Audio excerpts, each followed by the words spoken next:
I think Mel might be in the middle of organising our daily supplement routine. This is the gear that we take after all the good food that she organises to keep us to, I don't know, 120 or something. So let's have a look at what this is all about. Okay, so you're preparing our daily longevity products. What have we got here now? Now, first of all, a lot of people might call these supplements, but they're not really supplements in the way that most people think of them, are they? No, because there's a level of scientific proof for these. Yeah, because it's not like those herbal things that have got really only anecdotal and have got no science behind them. All this stuff is, been tested on animals or in clinical trials and proper scientific. Known for years to have benefits. Yeah, okay, so what's this one here? Well, this is Barocca, which I have because I'm deficient in B12, so that's me. Okay. Then I have calcium because I don't eat dairy.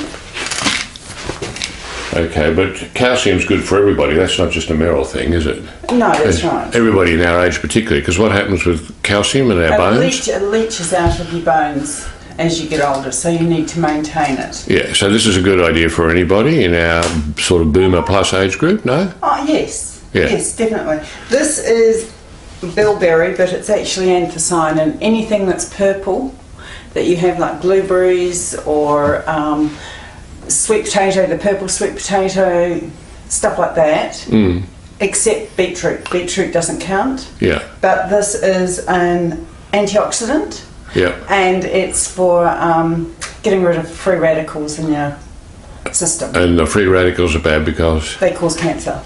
Okay. Now, I remember we used to take those Queen Garnet plum juice. Yes, yes. It was very high in anthocyanin, wasn't it? Yeah, but it's also very expensive and seasonal. Yeah. So you don't want to just take it in autumn. You need to take it all the year round. So what we're going to need in these tablets is a highly concentrated sort of version of the thing that we're looking for, right? That's right, exactly so. Yeah. Okay. Right, this one is niacinamide, which is B3, which has been proved as a DNA repair. And we know anecdotally this works because my hair is thickened up, my eyebrows have regrown, I have to shave my legs and stuff. So we know that works. And again, there's been lots of science behind, how this works and what it does. Yes, absolutely. And that's 1,000 milligrams a day. It is, yes. And how much was that? How much of that anthocyanin? About the same, 1,200 milligrams. Okay, right. This is metformin, which is a type 2 diabetes drug, but we don't take it for diabetes. We've found a sympathetic doctor who's a preventative medicine person, and we take it because it's an AMPK activator, which is one that maximises your metabolic rate and helps maintain your mitochondria. Because when we were actually looking at introducing this, one of the interesting things was that people who do have diabetes, which as Mel says we don't, and use this as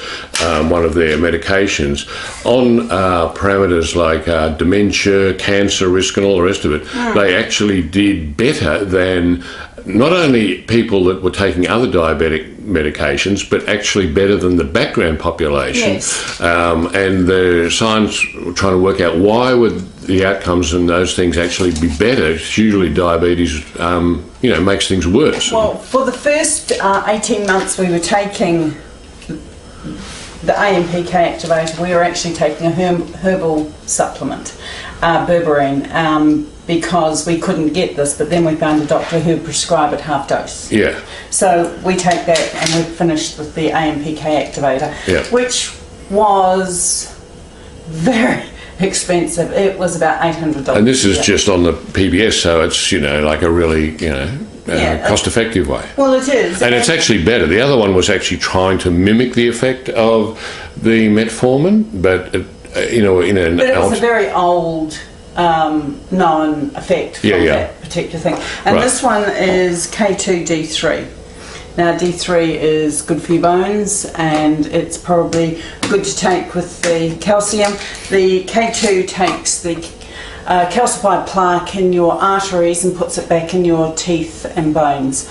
So that has the added benefit that your dental stuff stabilises. So I haven't had to lose a tooth for quite a while. And the vitamin D, that's again quite well known in terms of what it may do. There's a big trial going on at the moment actually into looking at people. There's a placebo group that don't have any vitamin D and another group that are having... Yeah, it's a double blind. It's a very... placebo controlled, all the things. Going to be published in a journal. Yeah, and it has found that D3 is beneficial for against colon cancer, and it also has dementia preventative measures, the same as pretty much all of this does. It's not just one thing that this is good for.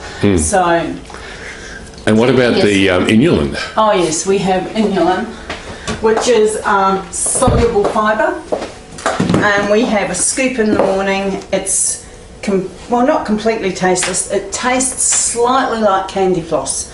So, but we have a scoop of that in the morning and a scoop at night, and that's soluble fibre, so it's good for your diet and your gut flora. Also, it has benefits for colon, stomach cancer, stuff like that. So, overall, this is pretty much what we take.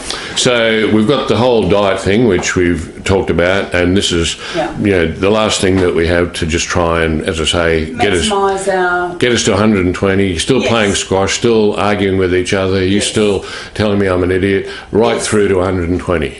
Well, yeah, but the main thing is, if we drop off the planet at 90, completely active and our mind's still intact, that's a definite plus. Okay, all right. Just go to sleep one night and don't wake up in the morning. Perfect. All right, well, I think that pretty much wraps up our series. Anything in sort of closing about what we've been talking about? Well, if anybody has any questions about any specific thing, just drop us a line in the comments or look me up on Google? They can just Google you. Yeah, Merryl Drummond. MERRYLDRUMMOND. Well done. And they'll probably follow, because you've got an ad on Gumtree and... Yeah, because I'm a trainer. So anybody can ask me questions, and people often do. People stop by the coffee shop and say, this happens, I went to a wedding and I had to fix a couple of knees. So, you know, anybody can approach me. I don't bite much. And you don't charge for little chats? No, I don't. No, I do. Okay. Okay. All right. Well, thanks very much. Hope you guys have found that useful.